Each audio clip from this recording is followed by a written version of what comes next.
हरे कृष्णा कृष्णा कृष्णा हरे हरे, हरे राम राम राम हरे हरे। हरे कृष्णा। आप सभी भक्तों का हार्दिक स्वागत है आज की श्रीमद् भागवतम की इस कक्षा में। स्वागतम सुस्वागतम।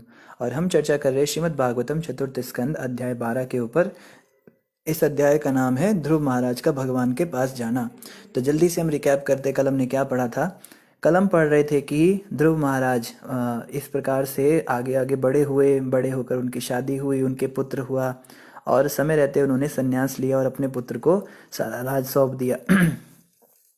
इस प्रकार योग क्रिया के द्वारा उन्होंने अपने मन को पूर्ण पुरुषोत्तम भगवान के चरणों में लगाया और जीवन के अंत समय में क्या हुआ कि उनके सामने विष्णु दूत आ गए, उनके सामने विमान उड़ता हुआ आ गया। अब जो है वो घड़ी आ गई, वो समय आ गया जिसके लिए वो कितना परेशान थे, बचपन में कितना रो रहे थे, कितना दुखी थे कि इतना समय लग जाएगा। तो फाइनली आज ध्रुव महाराज के सामने नंद सुनंद नामक दो पार्षद आ गए भगवान के, और आज वो गोलोक को गमन करेंगे। तो बड़ा ही खुशी का आज दिन है। तो आइए इसी श्रृंखला में हम पढ़ते श्रीमद् भागवतम चतुर्थ स्कंद अध्याय 12 श्लोक संख्या 20 से हम प्रारंभ करेंगे। ध्रुव महाराज ने विमान में भगवान विष्णु के दो अत्यंत सुंदर पार्षदों को देखा। उनके 4 भुजाएं थी और श्याम वर्ण की शारीरिक कांति थी। वे अत्यंत तरुण थे और उनके नेत्र लाल कमल पुष्पों के समान थे।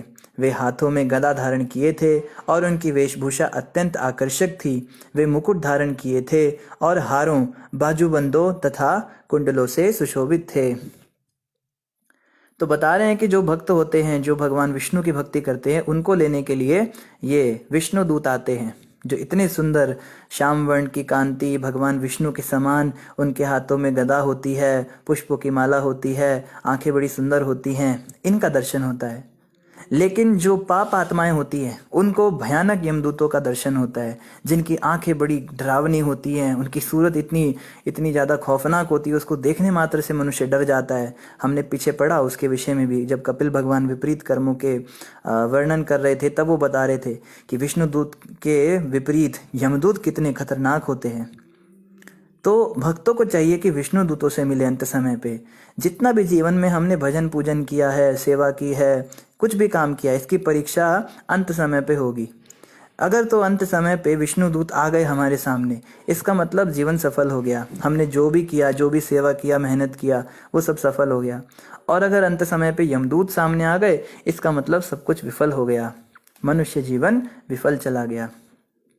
जैसे कई लोग झगड़ा करते इस संसार में, हमारा धर्म सही है, तुम्हारा धर्म गलत है, हमारे गुरु सही हैं, तुम्हारे गुरु गलत हैं, तुम ऐसा करते हो, हम वैसा करते हैं, हम सुबह पाठ करते हैं, तुम दिन में पाठ करते हो, तुम पानी से नहाते हो, हम नहीं नहाते तो सब पानी से ही है। मतलब कुछ ना कुछ बोलते हैं, तुम ऐसा करते हो, हम वैसा करते हैं तुम मंदिरों में जाते हो, हम मन में उसको खोजते हैं, हम हृदय में चिंतन करते हैं। कोई कहेगा हम फलाना शास्त्र पढ़ते हैं, कोई कहेगा हम फलाना शास्त्र पढ़ते हैं, कोई कहेगा हम अपने मजहब की किताब पढ़ते हैं। तो सब लोग एक दूसरे को बोलते हैं तुम नरक में जाओगे, नहीं नहीं तुम नरक में जाओगे, तुम नरक में जाओगे, सबके सब नरक में जाएंगे, बस मैं स्वर्ग में जाऊंगा। तो इसकी जो परीक्षा है, इसका जो निर्णय है, डिसीजन है, वो अंत समय पे होगा। और मृत्यु के समय पे व्यक्ति को पता चल जाता है वो कहाँ जाने वाला है, क्योंकि अंत समय पे पता चल जाएगा ना, जब यमदूत आएंगे या फिर विष्णु दूत आएंगे, तो तब जो है निर्णय की घड़ी आती है। पर भक्त फिर भी यही प्रार्थना करते हैं प्रभु से। जैसे एक बड़ा सुंदर भजन भी है इसके विषय में, महाराज जी गाते हैं अक्सर, जब कंठ प्राण आए कोई रोग ना सताए, यमदर्श ना दिखाए, जब प्राण तन से निकले, गोविंद नाम लेकर मेरे प्राण तन से निकले। इतना तो करना स्वामी, जब प्राण तन से निकले, सिर पर सोहना मुकट हो, माथे पे काली लट हो, यही ध्यान मेरे घट हो, जब प्राण तन से निकले। गोविंद नाम लेकर मेरे प्राण तन से निकले, आना अवश्य आना, राधा को साथ लाना, आके दर्श दिखाना, जब प्राण तन से निकले। इतना तो करना स्वामी, जब प्राण तन से निकले। तो भक्त यही प्रार्थना करते हैं। बिंदु जी के द्वारा ये भजन लिखे हुए हैं। बिंदु जी बहुत बड़े भक्त हुए हैं भगवान के। तो भक्त तो यही चाहते हैं अंत समय पे भगवान का चिंतन हो, यमदूतों की शक्ल ना देखनी पड़े, कोई रोग ना सताए, बड़े आनंद से, बड़े प्रेम से, बड़े कष्ट के बिना ही आराम से मेरे तन निकले प्रभु शरीर से, और आपका चिंतन हो, आपका दर्शन हो। मुझे सिर पे सोना मुकुट हो, माथे पे काली लठ हो, ऐसा ध्यान मुझे हो, ना कि वो भयावने डरावने चेहरे हैं, यम दर्शन ना दिखाए जब प्राण तन से निकले। और देखो ध्रुव जी के साथ ऐसा हो गया। आज उन्हें प्राण निकालते हुए, प्राण जब उनके निकल रहे हैं शरीर से, तो उनको सुंदर सुंदर यमदूतों के दर्शन हो रहे हैं। और आगे पता चलेगा कि प्राण निकले भी नहीं शरीर से, ध्रुव जी सशरीर भगवान के धाम गए। जनरली क्या होता है, संसार से जाने के लिए पहले इस शरीर को त्यागना पड़ता है। इस शरीर से आत्मा निकलती है और दूसरा शरीर उसको मिलता है। वो विष्णु दूत साथ में लेकर आते हैं, एक चिन्मय दिव्य शरीर होता है, या यमदूत साथ में लेके आते हैं, उसको यातना देह कहते हैं, वो भी होता है। तो शरीर तो इधर ही रह जाता है। लेकिन ध्रुव महाराज तो ऐसे हुए हैं, उन्होंने शरीर भी नहीं त्यागा, इसी शरीर में भगवत प्राप्ति करेंगे। अभी देखिएगा आगे क्या होगा।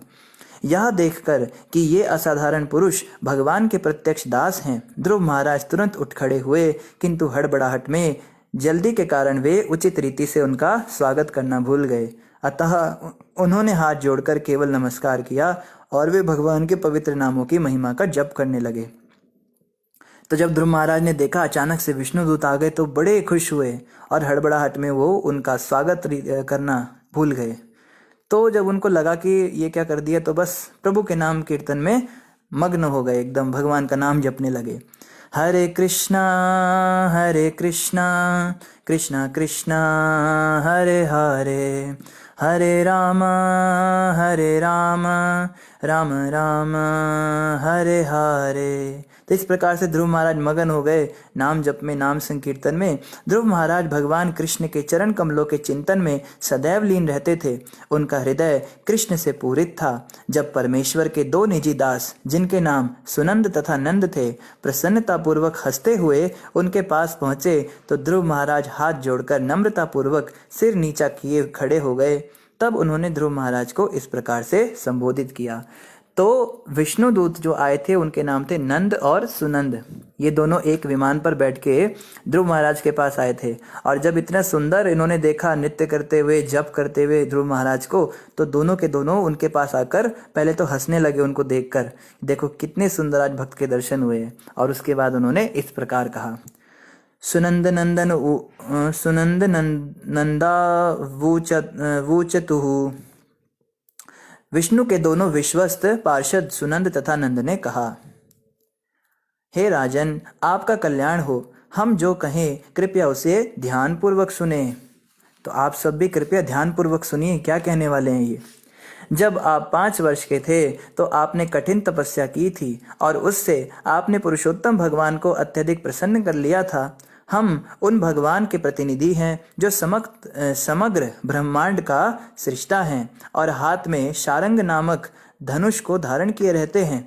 आपको वैकुंठ लोक ले जाने के लिए हमें विशेष रूप से नियुक्त किया गया है। विष्णु लोक को प्राप्त कर पाना अत्यंत कठिन है, किंतु आपने अपनी तपस्या से उसे जीत लिया है। बड़े बड़े ऋषि तथा देवता भी इस पद को प्राप्त नहीं कर पाते। परम धाम विष्णु लोक के दर्शन करने के लिए ही सूर्य, चंद्रमा तथा अन्य ग्रह, तारे, चंद्र, भुवन, नक्षत्र तथा सौर मंडल उसकी परिक्रमा करते हैं। कृपया आइए, वहां जाने के लिए आपका स्वागत है। तो इस प्रकार से ध्रुव महाराज को वो नंद और सुनंद बताने लगे कि विष्णु लोक को प्राप्त करना कितना कठिन कार्य है ध्रुव जी, मगर आप इतने सौभाग्यशाली हैं। आपको उन भगवान के पास वापस लाने के लिए स्पेशली भगवान ने हमको भेजा। जो सारंग नाम का धनुष उठाते अपने हाथ में, उन भगवान विष्णु ने हमको स्पेशली नियुक्त किया कि भाई ध्रुव को लेके आओ। तो बड़े बड़े सूर्य चंद्रमा नक्षत्र तारे भी भगवान के उस लोक की परिक्रमा लगाते हैं, जिसमें आपको उन्होंने आपको जो गिफ्ट में दिया था। तो अब कृपया करके आप चलिए वहां जहां भगवान विष्णु नित्य रूप से स्थायी निवास करते हैं। हे राजा ध्रुव, आज तक ना तो आपके पूर्वजों ने ना अन्य किसी ने ऐसा दिव्य लोक प्राप्त किया है। तो बता रहे हैं कि जैसा लोक आपको दिया था ना विष्णु जी ने गिफ्ट में, जो ध्रुव लोक दिया था, ऐसा तो आपके पूर्वजों में भी किसी को नहीं मिला। कितने बड़े बड़े प्रतापी राजा हुए होंगे पूर्वजों में, बड़े बड़े देवताओं को नहीं मिला, यहां तक कि संसार में किसी को भी नहीं मिला। यह विष्णु लोक जहां विष्णु निवास करते हैं सबों से ऊपर है। यह अन्य सभी इस ब्रह्मांडों के निवासियों द्वारा पूजित है। आप हमारे साथ आए और वहां शाश्वत वास करें। हे प्रभु, अब आप चलिए हमारे साथ विष्णु लोक में चलते हैं। सोच के भी कितना आनंद आता है। कभी तो ऐसा समय आए भगवान की कृपा से कि हमारे सामने भी ये विष्णु दूत आकर बोले, अब चलिए बहुत हो गया कष्ट, बहुत तुमने संसार में झेल लिया। कभी कुत्ते बने, कभी बिल्ली बने, कभी मनुष्य बने, कभी आदमी बने, कभी औरत बने, कभी अमेरिकन, कभी इंडियन, कभी पाकिस्तानी, बहुत कुछ तुम बने। अब सब जो है तुम्हारा छूट गया, अब चलो हमारे साथ। और तुम्हारा जन्म मृत्यु का चक्कर छूटा, भगवान विष्णु के पास स्थायी रूप से रहना। वहां उनके धाम में हर प्रकार का आनंद, हर प्रकार का मनोरंजन, बस भगवान की सेवा करो और आनंद मनाओ। बताते हैं भगवान के धाम में every day is a festival. हर दिन त्योहार होता है, कुछ ना कुछ त्योहार, रोज कुछ ना कुछ चहल पहल लगी हुई है, बड़ा आनंद आता है। तो इस संसार से जाने के लिए जब विष्णु दूतों ने ध्रुव जी को ऐसे रिक्वेस्ट किया, उसके बाद वो और भी कुछ कहने लगे। क्या कहने लगे? हे दीर्घजीवी, इस अद्वितीय विमान को उन भगवान ने भेजा है जिनकी स्तुति उत्तम श्लोकों द्वारा की जाती है और जो समस्त जीवात्माओं के प्रमुख हैं। आप इस विमान में चढ़ने के सर्वथा योग्य हैं। इस विमान में हर कोई नहीं चढ़ सकता, लेकिन ध्रुव जी आप तो इसमें चढ़ने की योग्यता प्राप्त कर चुके हैं। आप कितने सौभाग्यशाली हैं। मैत्रेय उवाचा, मैत्रेय महर्षि ने आगे कहा, ध्रुव महाराज भगवान के अत्यंत प्रिय थे। जब उन्होंने वैकुंठ लोकवासी भगवान के मुख्य पार्षदों की मधुर वाणी सुनी तो उन्होंने तुरंत स्नान किया, अपने को उपयुक्त आभूषणों से अलंकृत किया और अपने नित्य आध्यात्मिक कर्म संपन्न किए। तत्पश्चात उन्होंने वहां पर उपस्थित ऋषियों को प्रणाम किया और उनका आशीर्वाद ग्रहण किया। तो ऐसा नहीं कि ध्रुव जी ने कहा अरे वाह आ गए विष्णु तो चलो, और छलांग लगा के बैठ गए उसमें और चलो उड़ जाओ जल्दी जल्दी चलो। ऐसा नहीं, शिष्टाचार के साथ पहले स्नान किया, फिर जाके अपने आभूषण पहने, अपनी सारे कार्यक्रम किए, जितना भी पूजा पाठ वो करते थे, फिर ऋषि मुनियों को प्रणाम किया और उसके बाद क्या किया, उनका आशीर्वाद लेकर चढ़ने के पूर्व ध्रुव महाराज ने विमान की पूजा की। जो विमान भगवान विष्णु के धाम से आया है वो कितना पूजनीय होगा, कितना वंदनीय होगा, ये सोचकर ध्रुव महाराज ने पहले उसकी पूजा की, उसकी प्रदक्षिणा की। प्रदक्षिणा मतलब परिक्रमा लगाई और विष्णु के पार्षदों को भी नमस्कार किया। इसी दौरान वे पिघले सोने के समान तेजमय तथा देदीप्यमान हो उठे। इस प्रकार से वे उस दिव्य यान में चढ़ने के लिए पूर्णतः सन्नद्ध थे।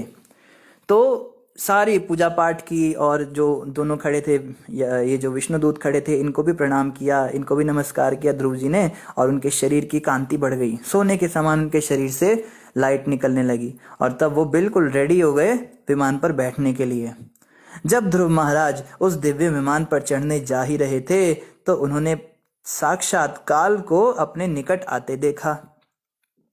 अभी ध्रुव महाराज जस्ट चढ़ने ही वाले थे उस एरोप्लेन के ऊपर, उस विमान के ऊपर, कि अचानक से काल उनके पास आ गए भागते हुए। रुक जाओ, जैसे होता है ना फिल्मों में होता है, रुक जाओ ये शादी नहीं हो सकती है, ऐसे अचानक से कोई आ जाता है एकदम एंट्री। तो काल ने एकदम एंट्री करी, रुक जाइए आप नहीं जा सकते। ऐसा तो नहीं बोला काल ने क्या कहा, किंतु उन्होंने मृत्यु की परवाह नहीं की। तो उन्होंने काल क्यों आ रहे थे, काल कह रहे थे प्रभु आपको उस पर चढ़ना है तो आपको पहले जो है शरीर बदलना पड़ेगा, ये इस संसार का शरीर है, आप ये शरीर लेकर कैसे जाएंगे। किंतु उन्होंने मृत्यु की परवाह नहीं की। उन्होंने इस अवसर का लाभ उठाकर काल के सिर पर अपने पांव रख दिए और वे विमान में चढ़ गए जो इतना विशाल था कि जैसे एक भवन हो। तो एरोप्लेन कितना बड़ा था। फोटोज जो हम बनाते हैं, जैसे चित्रों में तो छोटा सा विमान देखते हैं ना, छोटा सा एक विमान होता है, उसमें दो लोग बैठे होते हैं, हंस जैसा होता है, उसके पंख होते हैं। यहाँ बता रहे विशाल भवन के जितना बड़ा था वो। विशाल भवन मतलब जैसे आगरे का ताजमहल अगर किसी ने देखा हो, या ऐसी इतने बड़े बड़े भवन जो होते थे पहले ज़माने में, ये तो बड़ा छोटा भवन है कलयुग का। इसको भी आप बहुत कई गुना बड़ा कर दीजिए, हजारों गुना बड़ा ताजमहल, इतना बड़ा भवन कोई हो, इतना बड़ा वो विमान था। उसके अंदर ध्रुव जी काल के सिर पर पैर रख के चढ़ गए कि मैं मृत्यु को प्राप्त नहीं होगा, बिना मृत्यु के जाकर दिखाऊंगा। ये केवल भक्त ही कर सकते हैं। मृत्यु हुए बिना तो कोई इस संसार से स्वर्ग तक नहीं जा सकता, वैकुंठ क्या जाएगा। लेकिन ध्रुव महाराज ने करके दिखाया, वो सशरीर वैकुंठ गए। उस समय ढोल मृदंग तथा दुंदुबी के शब्द आकाश में गूंजने लगे। प्रमुख प्रमुख गंधर्व जन गाने लगे और अन्य देवताओं ने ध्रुव महाराज पर फूलों की मूसलाधार वर्षा की। ध्रुव महाराज जब उस दिव्य विमान पर बैठे थे जो चलने वाला था, तो उन्हें अपनी बेचारी माता सुनीति का स्मरण हो आया। वे सोचने लगे, ओहो, मेरी अपनी बेचारी माता को छोड़कर वैकुंठ लोक अकेले कैसे जा सकूंगा। अब देखो, इसको कहते कृतज्ञता। माँ की याद आ गई, मेरी माँ की कृपा से मुझे भक्ति मिली, इसको कहते हैं। कभी भी अपने गुरु को नहीं भूलना चाहिए। नारद जी तो पहले ही पहुंचे हुए, उनको तो क्या याद करना, लेकिन माता सुनीति ने सबसे पहले ध्रुव जी को ये राह दिखाई थी, तो उन्हें तुरंत अपनी माँ का स्मरण हो आया। और भगवान कृष्ण कहते हैं कृतज्ञता हमारे अंदर होनी चाहिए। जो भी व्यक्ति हमें थोड़ा सा भी कुछ दे, देखो ना, हमको कोई पेंसिल भी देता है क्लास में काम करने के लिए, कई बार हम पेन लेकर नहीं जाते, हम अपने बगल वाले से मांगते हैं, तो उसको भी हम थैंक यू करके रिटर्न करते हैं, थैंक यू, आपने मेरी मदद की। तो कृतज्ञता का भाव इस आध्यात्मिक जगत में, इस आध्यात्मिक जीवन में चलने के लिए हमें जो जो प्रेरणा दे रहे हैं, जो भी हमारे गुरु का रोल निभा रहे हैं, जो भी शिक्षा गुरु हमारे हैं, जो भी हमारे पथ प्रदर्शक गुरु हैं, जिन्होंने हमें बताया था इस भक्ति के बारे में, जो सबसे पहले हमें मिले थे जब हम संसार में खोए हुए थे, वहाँ से वो हमें पकड़ कर यहाँ लेकर आए, और अभी भी जो हमें आगे आगे बढ़ा रहे हैं, और जो फाइनली हमको भगवान के पास तक पहुँचाएंगे, इन सभी गुरुओं को हमें याद रखना चाहिए। अंग्रेजी में एक बड़ी अच्छी कहावत है, one who is not grateful he is a great fool. Grateful मतलब कृतज्ञ, और ग्रेटफुल मतलब बहुत बड़ा मूर्ख। जो व्यक्ति कृतज्ञता नहीं होती, जिसके अंदर एहसान फरामोश होता है कि उस पर कुछ भी एहसान कर दो और वो उसको भूल ही जाए, तो ऐसा व्यक्ति जो है बहुत बड़ा मूर्ख व्यक्ति होता है। समझ नहीं पाता कि कितनी कृपा मेरे पे ये हुई है। तो मालिक की कृपा से, गुरु की कृपा से आज ये अवसर उनको आया। माता की याद आ गई, मेरी बेचारी माता सुनीति का क्या होगा। वैकुंठ में मैं चला जाऊंगा, पर पीछे से उसका कौन उसको कौन ले जाएगा। वैकुंठ के महान पार्षद नंद तथा सुनंद ध्रुव महाराज के मन की बात जान गए। अतः उन्होंने उन्हें दिखाया कि उनकी माता सुनीति दूसरे यान में आगे आगे जा रही है। ये देखो, ध्रुव महाराज के पहले ही सुनीति माता का उद्धार हो गया। हम जो डाउट रखते हैं ना, प्रभु जी हम तो भक्ति कर रहे हैं, हमारे माँ बाप का क्या होगा। जैसे कई लोग पूछते हैं, आप कहते हो भक्ति करो, माँ बाप की सेवा नहीं करो। अरे माँ बाप की सेवा नहीं करेंगे और केवल भक्ति करेंगे, कोई घर छोड़ के चला जाता है अपना, या कोई कुछ कर देता है, तो फिर ऐसी भक्ति का क्या फ़ायदा। जो व्यक्ति भक्ति करेगा ना, उसके माता पिता का तो पहले उद्धार होगा। यही यहाँ पे दिखाया गया है। ध्रुव महाराज को केवल डाउट हुआ कि मेरी माता का क्या होगा, तो वैकुंठ वासियों ने दिखा दिया, देखो तुम्हारी माँ तो पहले वाले बयान में पहले बैठ के चली गई, वो देखो सामने जा रही है। तो हमें बिल्कुल डाउट नहीं होना चाहिए। भगवान कृष्ण ने गीता में कहा है, अनन्यास चिंतयन्तो माम ये जना पर्युपासते तेषाम नित्याभियुक्तानाम योगक्षेमम महाम्यहम्। जो भी व्यक्ति अनन्य भाव से मेरा चिंतन करेगा, मेरा भजन करेगा, उसकी जितनी भी आवश्यकताएं हैं उसको मैं अपने कंधे पर उठा कर लाऊंगा, और उसके पास जो भी सामग्री है, जो भी परिजन उसके हैं, उसका मैं स्वयं ध्यान रखूंगा। कृष्ण जब हमारे परिवार का ध्यान रखेंगे, हमारे माता पिता का ध्यान रखेंगे, तो वो ज़्यादा अच्छे से ध्यान रख सकते हैं। लेकिन जब हम स्वयं उनका ध्यान रखेंगे तो हम उसमें बहुत सारी त्रुटियां कर सकते हैं। एक परफेक्ट व्यक्ति तो इस संसार में कोई देखने को मिलता ही नहीं, भगवान ही केवल परफेक्ट हैं। और कृष्ण जैसे परफेक्ट व्यक्ति जब हमारे घर वालों को देखेंगे, उनकी टेक केयर करेंगे, तो फिर उनका क्या परेशानी रहेगी बताइए। पीछे कोई कमी नहीं होती। हम जब घर छोड़कर आए तो हमारे माता पिता बहुत दुखी हुए थे क्या होगा, कैसे होगा। वो हमारे लिए दुखी थे और हम उनके लिए दुखी थे कि इनका क्या होगा। लेकिन समय के साथ वो भी इस बात को समझे कि हमारा बच्चा तो बहुत सुखी है, और हम भी इस बात को समझे कि चलो मानसिक जो भी हो मगर शारीरिक रूप से कोई कष्ट नहीं है। पहले से और बेहतर ज़िंदगी हो गई। पहले शहर में रह रहे थे और दूषित जलवायु, दूषित खान पान। अभी मेरे माता पिताजी शरीर के जो हैं वो फ़ोटो भेजते रहते हैं, देखो आज हमने बैंगन उगाया, आज हमने मूली उगाई, आज हमने आलू उगाया। ऑर्गेनिक फार्मिंग कर रहे हैं और बिल्कुल शुद्ध वातावरण में रह रहे हैं। जलवायु एकदम साफ, घर के बाहर सब सब्जियां साग लगा रखे हैं और बिल्कुल बढ़िया जीवन जी रहे हैं, स्वस्थ जीवन जी रहे हैं। पहले से भी बेहतर हो गया।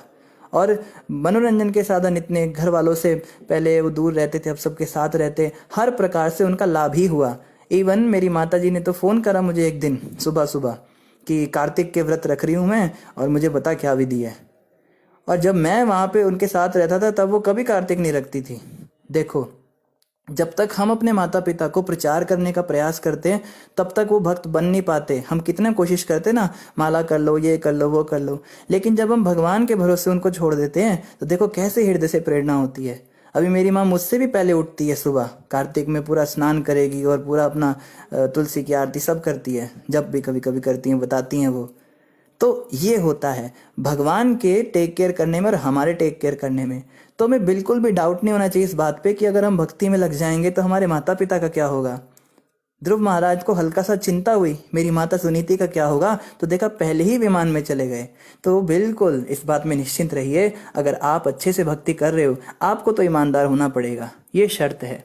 ये नहीं कि बेईमानी कर रहे हैं, भक्ति के नाम पे ढोंग कर रहे हैं, ना घर वालों का ध्यान रख रहे हैं, ना साधना ठीक से कर रहे हैं, बस मूर्ख बना रहे हैं भगवान को मूर्ख बनाने की कोशिश कर रहे हैं। ऐसे लोगों के माता पिता का उद्धार नहीं। ऐसे तो व्यक्ति का स्वयं का ही उद्धार नहीं, माता पिता का क्या उद्धार होगा। ईमानदार रहना है, बस अच्छी नीयत रखनी है, भगवान का भजन ध्यान से करना है, अच्छे से जप करना है, और जितना हो सके सांसारिक रूप से भी माता पिता का भी टेक केयर करना है, बच्चों का भी टेक केयर करना है, पति पत्नी जो भी मिले हैं इनको प्रभु का जान के उनका भी टेक केयर करना है। लेकिन मुख्य जो है वो भक्ति को ही रखना है, भक्ति के साथ कॉम्प्रोमाइज़ नहीं करना। तब ऐसा ही होगा जैसे ध्रुव महाराज के साथ हुआ।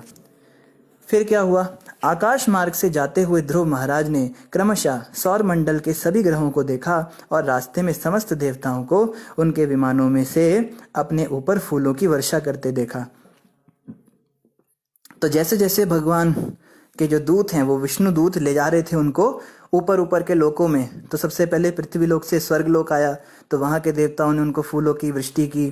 फिर उसके ऊपर जनोलोक आया, वहाँ के देवताओं ने उनको फूलों की वर्षा की।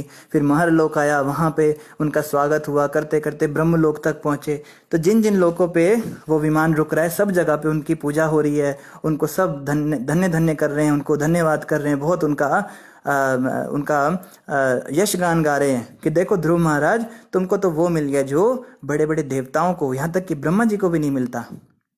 ये जो दुर्लभ प्रेम धन है, ब्रह्मार दुर्लभ प्रेम धन, ये जो प्रेम धन तुमको मिला, जो तुम भगवान विष्णु के पास जा रहे हो, ये तो बहुत मुश्किल है।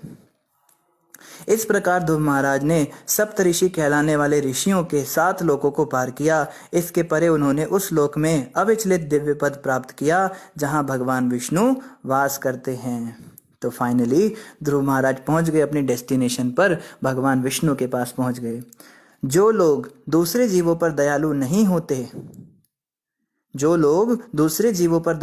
होते, वे स्वते जो मैं इन वैकुंठ लोकों में नहीं पहुंच पाते। जिनके प्रकाश से इस भौतिक ब्रह्मांड के सभी लोग प्रकाशित हैं।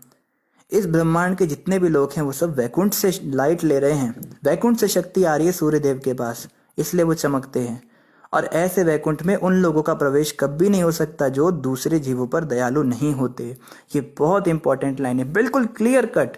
मतलब एक तो होता है ना कि अगर हम कोई ऐसा शास्त्र पढ़ रहे हैं जिसमें बस हवाओं में बातें हो रही है, हाँ कोई तो है बड़ा महान है, सब कुछ करने वाला है, उसे कोई समझ नहीं सकता, वो किसी को समझ नहीं सकता और उसको पाना बड़ा मुश्किल है, उसके ये है वो है, हवाओं में बातें। यहाँ बिल्कुल क्लियर, वैकुंठ नाम की जगह है, विष्णु नाम का व्यक्ति है, वो परम भगवान है और उनके पास वो व्यक्ति कभी नहीं जा सकता जो दयालु नहीं है। दया धर्म का मूल है, पाप मूल अभिमान। हाँ, कबीरा दया न छाड़िए जब लग घट में प्राण। जो व्यक्ति दया रखता है दूसरे जीवों पर, वही धर्म के मूल को जानता है। जिसके हृदय में दया ही नहीं है, वो क्या धर्म की बात करता है। आजकल बड़े बड़े धर्म के ठेकेदार मिलते हैं, बहुत बड़ी बड़ी बातें करेंगे, धर्म के नाम पर ये होना चाहिए, धर्म में हानि हो रही है, धर्म ऐसा कहता है, धर्म वैसा कहता है। लेकिन जो व्यक्ति हृदय में दया भाव नहीं रखता, वो व्यक्ति धर्म के मूल को नहीं समझ पाया, वो धर्म के नाम पर अधर्म करता है। तो दया ही तो सबसे इम्पोर्टेंट चीज़ है, दया ही तो हमारे अंदर होनी चाहिए। अगर हमारे अंदर दया की भावना नहीं है तो हमको समझना चाहिए कि वैकुंठ में तो हमारे जाने के रास्ते बंद हो चुके हैं। जो व्यक्ति निरंतर अन्य प्राणियों के कल्याणकारी कार्यों में लगे रहते हैं, केवल वे ही वैकुंठ लोक पहुंच पाते हैं। बिल्कुल क्लियर, बिल्कुल क्लियर। दोबारा पढ़ते हैं। जो व्यक्ति निरंतर अन्य प्राणियों के कल्याणकारी कार्यों में लगे रहते हैं, केवल वे ही वैकुंठ लोक पहुंच पाते हैं। क्योंकि वैकुंठ लोक जाकर भी यही करना है। वहां जाकर भी अगर ऐसा व्यक्ति चला गया, झगड़ा करेगा, किसी को झगड़ा करेगा, कभी वहां झगड़ा करेगा, भगवान कहेंगे इसको कहाँ से ले आए, कहेंगे ना। इसलिए वहां पे वही जा सकता है जो दूसरों का कल्याण सोचता है। देखो, अपना कल्याण तो पशु भी सोचते हैं। कुत्ता भी अगर रोटी होती है तो दूसरे कुत्ते से लड़ जाता है, मर जाता है उस रोटी को खाने के लिए। हमने देखा, एक बार हम पहाड़ी इलाके पे गए थे तो एक बंदर, छोटी सी बंदर की बच्ची थी, बंदरिया थी छोटी सी, वो आई हमारे पास। तो हमने सोचा चलो इसको केला दे देते हैं। तो हमने केला फेंका तो उसने तुरंत केला उठा लिया। इतने में पीछे से उसकी माँ आई। माँ थी क्या थी, उसकी बहुत बड़ी बंदरिया थी। उसको थप्पड़ लगाया, जैसे इंसान गाल पे थप्पड़ लगाते हैं ना, ऐसे उसको थप्पड़ लगा के केला छीन के और खा गई उससे। और हम देखते रह गए, देखो बेचारी वो भूखी रह गई। इस संसार में एक नियम है जिसको डार्विन कहते हैं, सर्वाइवल ऑफ द फिटेस्ट। केवल वही व्यक्ति जीवित रह सकता है जो सबसे अधिक सक्षम है अपनी रक्षा करने में। बड़ा जीव छोटे जीव को खा लेता है, छोटी मछली बड़ी मछली का आहार होती है। इस दुनिया में यही चलता है। निर्बल को सबल जो है दबा देता है। जो व्यक्ति कमजोर होते हैं उसको जो ताकतवर वर्ग के लोग होते हैं वो दबा के रखते हैं। चाहे वो आप जातिवाद में देखिए, चाहे वो आप बिजनेस क्लास में देखिए, चाहे वो आप देश में देखिए। एक देश दूसरे देश को दबाता है उससे। जैसे अभी हमने सुना था कि बांग्लादेश बड़ा परेशान होने वाला है क्योंकि चाइना उससे बहुत ज़्यादा सामान सप्लाई कर रहा है फ्री में, और कल को वो अचानक से उससे सब पैसे मांगेगा तो वो दे नहीं पाएगा। तो चांसेस है कि वो उसे अपने देश का ही राज्य बना लेगा। तो इस प्रकार से इस संसार में यही चलता है। सबल व्यक्ति या सक्षम व्यक्ति जो है वो असक्षम या निर्बल व्यक्ति के ऊपर जो है शिकंजा जमाता है, उसको उसके साथ करप्शन करता है, उसका शोषण करता है। अब तो जैसे बैन हो गया, लेकिन पहले ज़माने में रैगिंग ली जाती थी। जब कोई कॉलेज में नया बच्चा या बच्ची जाते थे तो उसको तंग किया जाता था, परेशान किया जाता था, रैगिंग उसको कहते थे। तो ये चीज़ें जो हैं ये परंपरा में चलती हैं। जैसे सास अपनी बहू को बहुत परेशान करती है, फिर बहू जब सास बनती है तो वो सोचती है मेरी सास ने मुझे परेशान किया, मैं कैसे छोड़ दूंगी। वो अपनी सास को परेशान, अपनी बहू को परेशान करती है। फिर बहू जो है वो सोचती है मेरी सास ने किया। तो ये चलता रहता है। इसको कहते हैं औरत की सबसे बड़ी दुश्मन औरत होती है। ऐसा बोलते तो है ना लोग कि ये देखो कैसा लड़का है, औरतों पे जुल्म ढाता है, इसने अपने माँ बाप को भी बाहर निकाल दिया। पर वो आदमी अकेला थोड़ा ना होता है, उसका डिसीजन अकेले का थोड़ा ना होता है। उसके साथ पत्नी भी तो होती है जो साथ में कहती है पतिदेव इन बूढ़ों को या तो बाहर निकालो या तो मेरे साथ रहो। दो ऑप्शन है तुम्हारे पास, है ना। जैसे कैकेयी माता ने ऑप्शन दिए थे, या तो राम को बनवास दो नहीं तो मैं चली जाऊंगी। तो ये कैकेयी जैसी औरतें भी होती हैं जो पीछे काम करती हैं। तो औरत की दुश्मन औरत होती है। खैर ये तो ऐसी एक मजाक की बात है, पर समझने की बात है कि संसार के अंदर जो दया नहीं रखते, दया का भाव नहीं रखते, ऐसे लोग भगवान की प्राप्ति तो कभी कर ही नहीं सकते। और यहाँ पे क्या कहा गया है, दूसरों के कल्याण कार्यों में निरंतर लगे रहें। तो कल्याण का मतलब हम सोचते हैं बस खाली खिला दो, किसी को थोड़ा सुला। नो डाउट इनसे भी कल्याण होगा, कल्याण तो होगा ही। जब हम किसी को खिलाएंगे पिलाएंगे तो उससे भी उसकी अपनी महिमा है। लेकिन सबसे बड़ा कल्याण कार्य है किसी व्यक्ति को जन्म मृत्यु के चक्कर से उबारना। संसार में जो फंसा हुआ है उसको इस संसार से बाहर निकालने के लिए सदुपदेश देना, यानी कि श्रीमद् भागवत का प्रवचन करना, हरि नाम का प्रचार करना, भगवत गीता की को वितरण करना। जब हम किसी को एक ज्ञान देते हैं, आध्यात्मिक ज्ञान देते हैं, भक्ति के बारे में बताते हैं, तो ही उसका वास्तविक कल्याण होता है। इस कार्य में निरंतर जो लगा रहेगा उसको निश्चित रूप से वैकुंठ की प्राप्ति होगी, ऐसा यहाँ बताया जा रहा है। तो इस बात में बिल्कुल डाउट नहीं होना चाहिए प्रचारकों को कि हमें प्रचारक बनना है। प्रचारक बनने से क्या होगा, हमें वैकुंठ की प्राप्ति होगी, भगवान विष्णु हमें बहुत पसंद करेंगे। इसीलिए प्रभुपाद जी कहते थे, if you want to please me then please distribute my books. अगर आप मुझे प्रसन्न देखना चाहते हो तो आप कृपया करके मेरी पुस्तकों का वितरण करो, क्योंकि मैंने अपनी पुस्तकों में ये भगवत ज्ञान जो है बड़ी सरलता से समझा रखा है। इसको जो भी व्यक्ति पढ़ेगा सुनेगा उसका अवश्य कल्याण होगा। तो जो व्यक्ति प्रचार कार्य में लगा होता है, भगवान की भक्ति का प्रचार करता है, हरिनाम का प्रचार करता है,